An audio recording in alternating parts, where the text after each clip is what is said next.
L'impacte que l'Alguer va deixar en Salvador Espriu no podem constatar la manera com descriu l'Alguer en un poema sobre l'unitat de la llengua, on diu, parlant del mar Mediterrani, diu: és un mar que ens uneix, on d'una a l'altra riba hi ha la mateixa i única parla, i única llengua. I de l'Alguer diu: blanca, polida, sota un'altra sobirania, però als llavis i al sentiment la mateixa parla. Tornant a la ciutat galesa, la segona part acaba en aquesta manera. Se rifereix sempre a Rosselló Porcel, que és mort en plena guerra civil, i així acaba.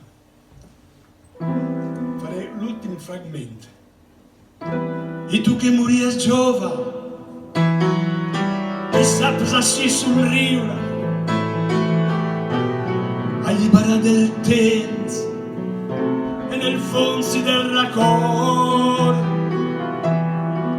fes resplendir en la nit les paraules que ens calen per atacar i ferir, per rompere i traspassar, perché il mio poble alzat de no tornar.